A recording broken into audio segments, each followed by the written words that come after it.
કોઈ પણ કાળે સર્વગ્રાહ્ય બનશે એવા તત્વો એમાં છે. એક પણ સ્ટેટમેન્ટ ગીતામાં એવું નથી તમે જેને ચેલેન્જ કરી શકો.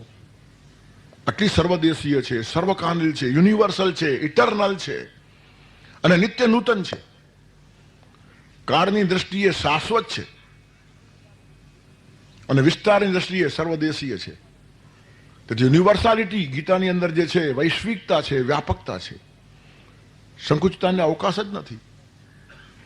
હું ઘણી વાર કહું છું કે અહીંયા બી કીધું હશે, એક છોકરી સ્કૂલમાં ગઈ, 3-4 દિવસમાં જ પાછી આવીને કહેવા લાગી હવે હું સ્કૂલમાં જઈશ નહીં. કેમ?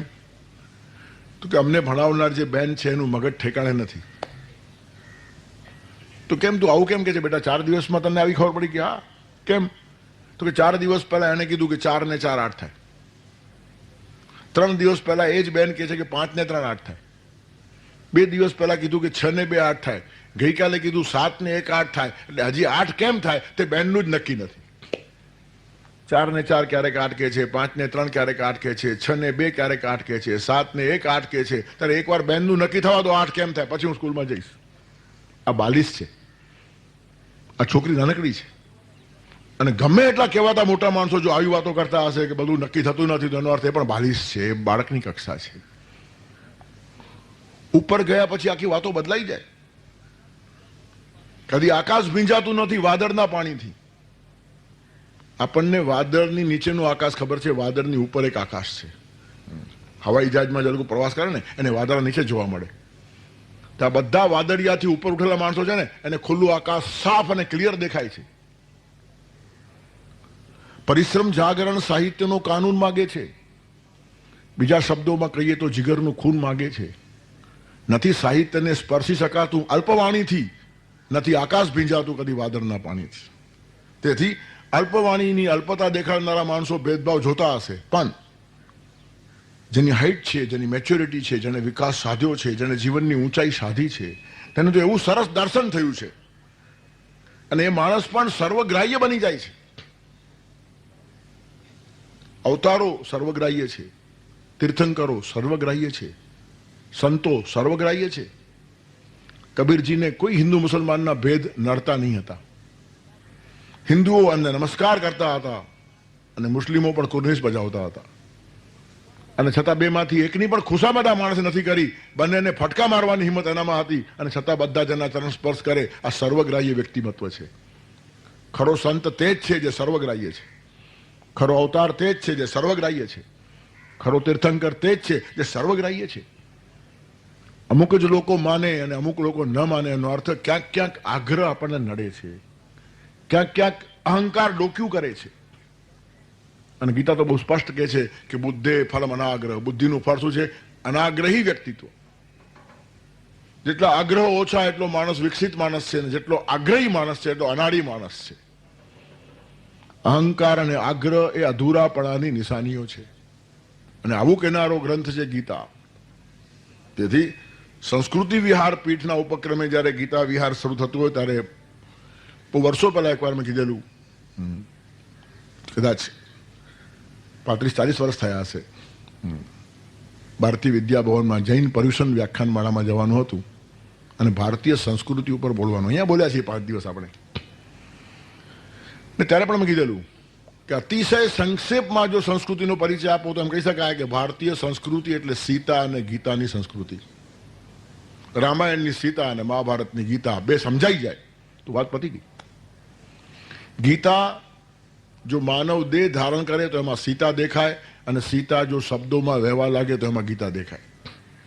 ભારતીય સંસ્કૃતિ એ સીતા અને ગીતાની સંસ્કૃતિ છે. એકને વાલ્મીકીની ભાવના મળી છે તો બીજાને વ્યાસનો પ્રસાદ મળ્યો છે.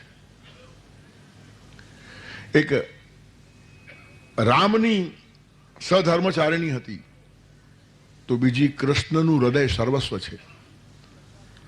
એક કૃષિ કરતા કરતા જનકને મળી હતી તો બીજી ઋષિઓ પાસેથી કૃષ્ણને મળી છે એની કબૂલાત છે. ઋષિવીર બહુધા ગીતમ છંદોભી વિવિધ પૃથક.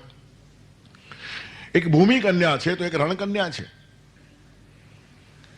એકમાં પ્રેમ દેખાય છે, બીજીમાં જ્ઞાનનો પ્રવાહ વહે છે. ત્યારે આવી રીતે ગીતા અને સીતાની સંસ્કૃતિ એ ભારતીય સંસ્કૃતિ છે અને ગીતા તો આખા સંસ્કૃતિને સમેટીને એક નટસેલમાં મૂકી દે છે. આખો સાગર ગાગરમાં સમાઈ ગયો છે એમ કહીએ તો ચાલે. ત્યારે ગીતા સર્વકાલીન છે, સર્વદેશીય છે, નિત્ય નૂતન છે. આટલું જ નહીં, ગીતા એ આપણી માં છે.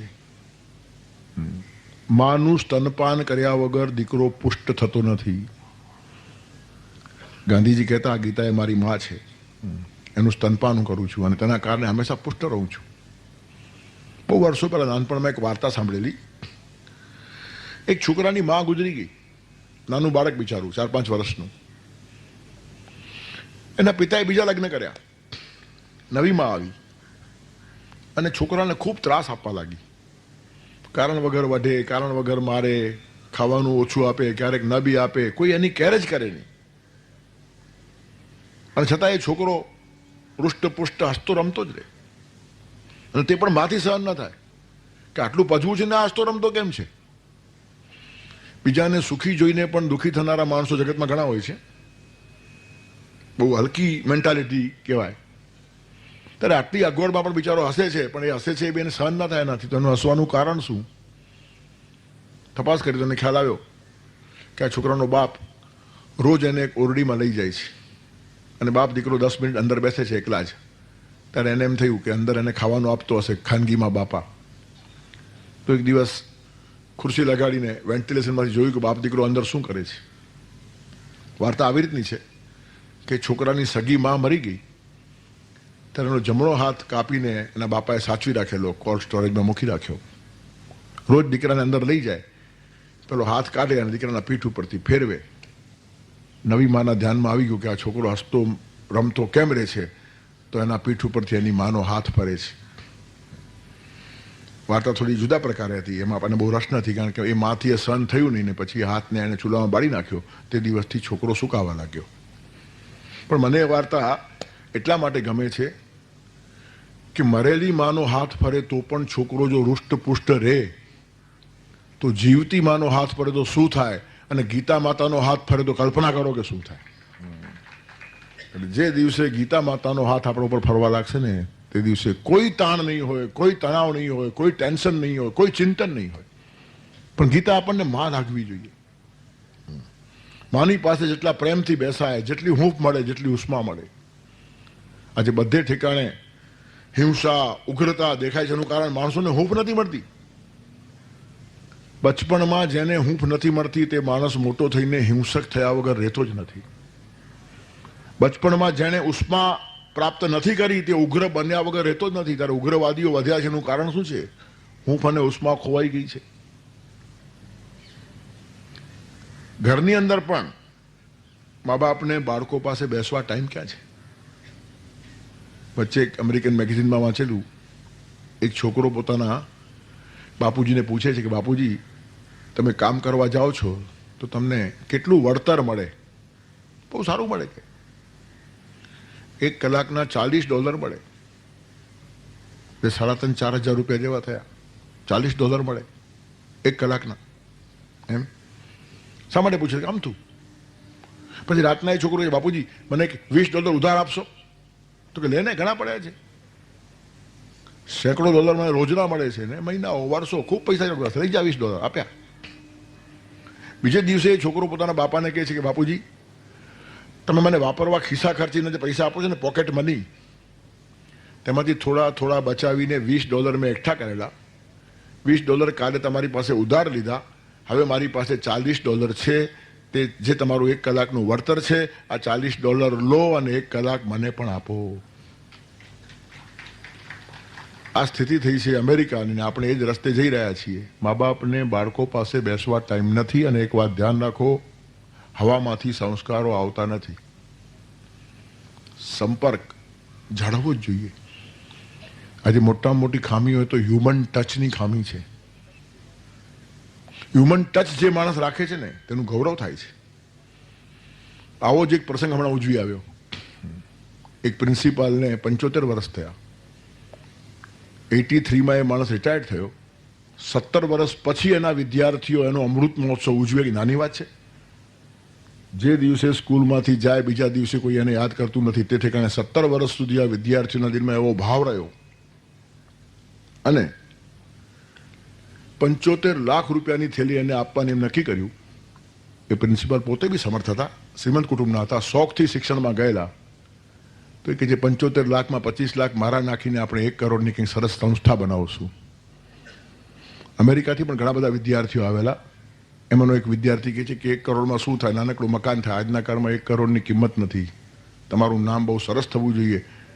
તો 10 કરોડ હું આપું છું ને 11 કરોડની સંસ્થા બનાવો, તેના પર તમારું નામ આવવું જોઈએ. અને થોડો એમનો આગ્રહ હતો કે મારું સન્માન થાય ત્યારે શિક્ષણના ક્ષેત્રનો કોઈ માણસ આવે તો બહુ સારું. તેથી હરિભાઈ આવતો હોય તો એને બોલાવો.